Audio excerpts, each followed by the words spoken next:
రాజకీయాలు యుద్ధాల మధ్య ప్రపంచం నలిగిపోతుంటే కొత్తగా మరో షాకింగ్ విషయం ప్రచారం అవుతోంది. రాబోయేది భయంకరమైన కాలమని ఓ పాపులర్ జోస్యం చెబుతోంది. ఇది ఇలాంటి జోస్యం కాదు. ప్రపంచానికి జోస్యం పవర్ ఏంటో చెప్పిన బాబా వంగా లాంటి జపాన్ బాబా వంగా ఊహించిన విషయం. ప్రపంచాన్ని 2-3 ఏళ్లు వణికించిన మహమ్మారి కరోనా మళ్లీ వస్తోందని షాకింగ్ ప్రిడిక్షన్ చెప్పారు. ఈ జపాన్ బాబా వంగా నిజానికి 2025 సంవత్సరం యుగాంతానికి ఎంట్రీ పాయింట్ అవుతోందని బాబా వంగా చెప్పగా, ఇప్పుడు జపాన్కు చెందిన భవిష్యత్ దర్శిని ర్యోటసుకి కూడా ఇలాంటి జోస్యమే చెప్పారు. మరి ఇవన్నీ ఒట్టి మాటలేనని కొట్టిపారేయగలమా? ప్రపంచానికి మరోసారి కరోనా కష్టాలు తప్పవా?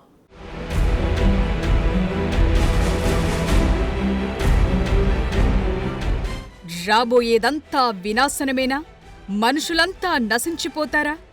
భూమి మనుగడ ఇక కష్టమేనా? ఇప్పటి వరకు ఊహిస్తోన్న డూమ్స్ డేకు రోజులు దగ్గరపడ్డాయా? ఈ సంవత్సరమే మనుషుల అంతానికి ఎండింగ్ పాయింటా? ప్రపంచమంతా నమ్ముతోన్న ఓ జోస్యం చెప్పుతోన్న మాటలివి. రాబోయే విలయం గురించి ప్రపంచ ప్రఖ్యాత భవిష్యవాణి బాబా వంగా షాకింగ్ జోస్యం చెప్పగా, ఇప్పుడు జపాన్ బాబా వంగాగా ప్రఖ్యాతి చెందిన ర్యోటసుకి జోస్యం కూడా ఇలాంటి భయంకరమైన విషయాన్నే వెల్లడించినట్లు తెలుస్తోంది.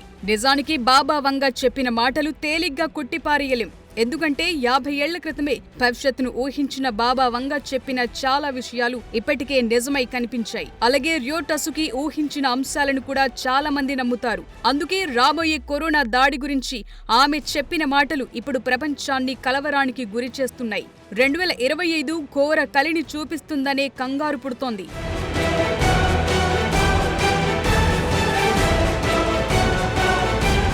కాస్త వింతగా ఉన్న ర్యోటసుకి అంచనాలకు చాలా ఖ్యాతి ఉందనటంలో సందేహం లేదు. జపనీస్ మాంగా కళాకారిణిగా పేరున్న ర్యోటసుకి అందుకే మరోసారి ప్రపంచ దృష్టిని ఆకర్షించింది. కరోనా వైరస్ త్వరలో తిరిగి రావచ్చని ఆమె హెచ్చరికలను లైట్ గా తీసుకోని పరిస్థితి ఉంది. ర్యోటసుకి 1999లో రాసిన తన కామిక్ పుస్తకంలో 2020లో వచ్చిన కరోనా వ్యాప్తిని ముందే ఊహించినట్లుంది. కాగా ఇది జరిగిన దాదాపు ఒక దశాబ్దం తరువాత, అంటే ఇంచుమించు 2030లో కోవిడ్ వైరస్ మరోసారి ఆవిర్భావం చెందుతుందని ఆమె వెల్లడించినట్లు తెలుస్తోంది. The future as I see it అనే తన కామిక్ లో జపాన్ బాబా వంగా రాసింది గమనిస్తే 2020 చుట్టూ తెలియని వైరస్ కనిపిస్తుంది.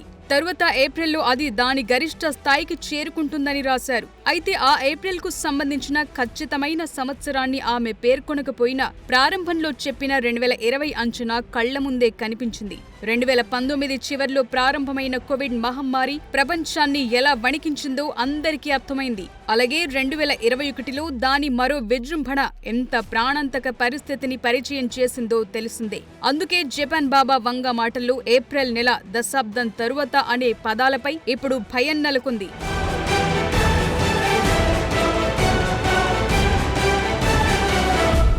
నిజానికి 2030లో వైరస్ తిరిగి రావచ్చని రియల్ బాబా వంగా చెప్పారు. ఆమె రచనల ప్రకారం వైరస్ ఒకటి అదృశ్యమవుతుంది, కానీ దాదాపు 10 సంవత్సరాల తరువాత తిరిగి కనిపిస్తుందని సూచించారు. ఇప్పుడు వీళ్ళిద్దరి కాలక్రమం నిజమైతే అది 2030 సంవత్సరం నాటికి తిరిగి రావచ్చనే అంచనా ఉంది. అయితే 2 దశాబ్దాల క్రితం మొదటిసారిగా ప్రచురించబడిన ర్యోటసుకి కామిక్ పుస్తకంపై ఇప్పుడు ప్రజారోగ్య నిపుణులు చర్చిస్తున్నారు. ఎందుకంటే ప్రపంచ నిపుణులు కూడా దాదాపుగా ఇదే అంశాన్ని వెల్లడించిన సందర్భాలు లేకపోలేదు.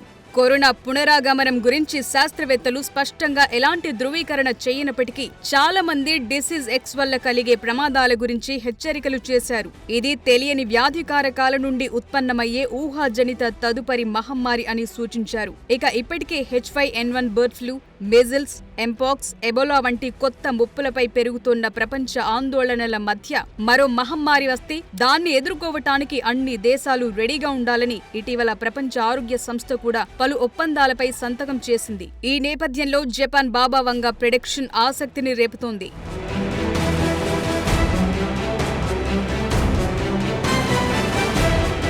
ర్యోటసుకి అంచనాల ప్రకారం 15 సంవత్సరాల ప్రవచన చక్రముంది. అంటే 2030లో మహమ్మారి తిరిగి రాకపోతే అది 2045లో కూడా కార్యరూపం దాల్చవచ్చు. అయితే దీన్ని ఎవరు నమ్మినా నమ్మకపోయినా ఆమె జూలై 2025లో సునామీతో సహా ఇతర భయంకరమైన పరిణామాలు చూడాల్సి వస్తుందని అంచనా వేసింది. అయితే గతంలో ఆమె దర్శనాల ఖచ్చితత్వాన్ని నమ్మిన చాలా మంది దీన్ని నమ్ముతున్నారు. ఈ జపనీస్ బాబా వంగ గతంలో ప్రిన్సెస్ డయానా మృతి, పాపులర్ సింగర్ ఫ్రెడ్డీ మెర్క్యూరీ మరణాలతో సహా అనేక అంచనాలు నిజమయ్యాయి. అయితే ఇవన్నీ ఆమె తన కలలో దర్శనాల ద్వారా చెప్పగలుగుతున్నట్లు ఆమె ప్రకటించారు. ఈ కలలను ఆమె వ్రాతపూర్వకంగా కానీ లేదంటే చిత్రాల రూపంలో గానీ వెల్లడిస్తుంది.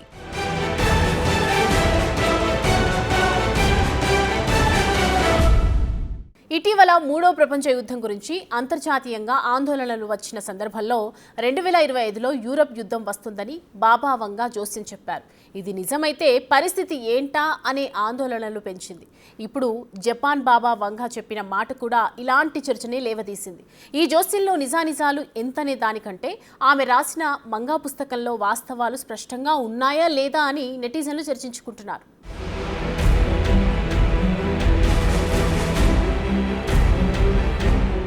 70 సంవత్సరాల వయసున్న రియో టసుకి చాలా కాలం తరువాత మళ్లీ వార్తల్లోకి ఎక్కారు. ఆమె కలలుగా చెప్పుకుంటున్న అంశాలు ఇప్పుడు కలవరానికి కారణమవుతున్నాయి. 1995 కోబ్ భూకంపం నుండి 2011 గ్రేట్ ఈస్ట్ జపాన్ భూకంపం, సునామీ వంటి ప్రధాన సంఘటనలను అంచనా వేసిన తరువాత మంగా మళ్లీ వెలుగులోకొచ్చింది.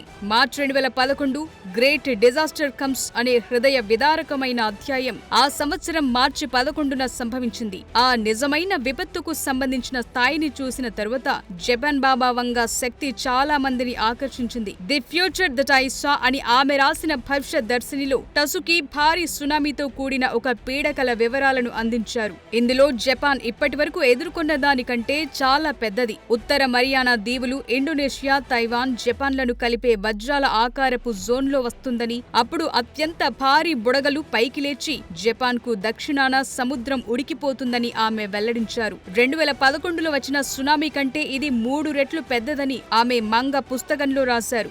కాగా దీన్ని కొంతమంది అభిమానులు ప్రవచనాత్మక కామిక్ స్ట్రిప్ అని పిలుస్తున్నారు. అయితే భూకంప పరంగా అస్థిరమైన పసిఫిక్ రింగ్ ఆఫ్ ఫైర్లో జపాన్ స్థానాన్ని బట్టి కొందరు ఆమె మాటలను తీవ్రంగా పరిగణిస్తున్నారు.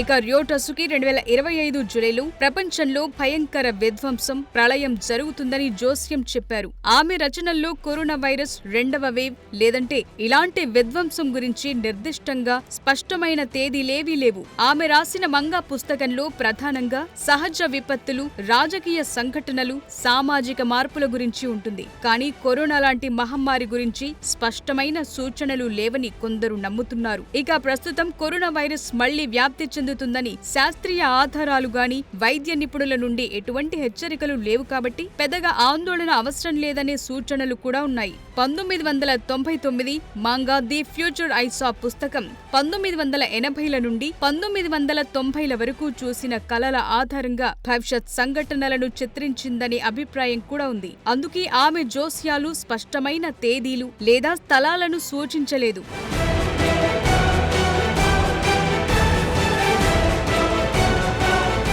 రియో టసుకి ప్రసిద్ధ జోస్యాలు చూస్తే 2011లో జపాన్ భూకంపం, కొందరి రాజకీయ నాయకుల మరణాలు, అంతర్జాతీయ సంక్షోభాలున్నాయి. ఇక 2025 జూలైలో రాబోయే ప్రళయం ప్రపంచంలో భయంకరమైన విధ్వంసంగా కొందరు భావిస్తున్నారు. అయితే ఈ జోస్యం ఆమె మంగాలో స్పష్టంగా లేదు. ఇది ఊహాగానాలు, అతిశయోక్తులపై ఆధారపడి ఉందనేది నిపుణుల అభిప్రాయం. ఇక కరోనా గురించి కూడా అంతే. రియో టసుకి మంగాలో కరోనా వైరస్ లాంటి మహమ్మారి గురించి స్పష్టంగా చెప్పలేదు. అందులో ప్రపంచవ్యాప్త అనారోగ్యం లేదా సామాజిక అల్లకల్లోలమని ఉంది. దీన్ని కొందరు కరోనాతో జోడిస్తున్నారనే అభిప్రాయాలున్నాయి. ఈ క్రమంలోనే కొందరు కరోనా రెండవ వేవ్ 2025లో వస్తుందని ప్రచారం చేస్తున్నారు.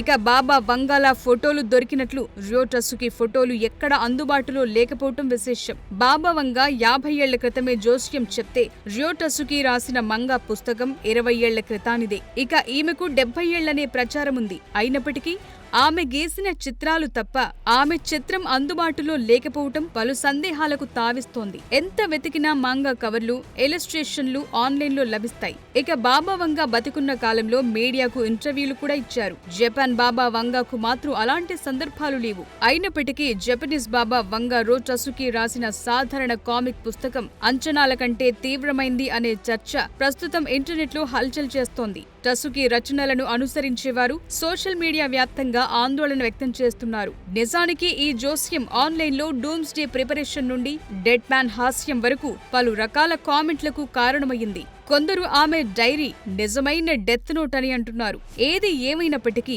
భూమిపై పెరుగుతోన్న భూతాపం, పర్యావరణ మార్పులు, భౌగోళిక రాజకీయ పరిస్థితుల దృష్ట్యా నిపుణులు కూడా జాగ్రత్త వహించాలని కోరుతున్నారు. అయితే ఈ అంశాలు మంగా లాంటి పుస్తకాలను, బాబా వంగా లాంటి జోస్యాలను నమ్మటం కంటే సైన్స్, భూకంప శాస్త్రం చెప్పింది వినటమే కరెక్ట్ అంటున్నారు.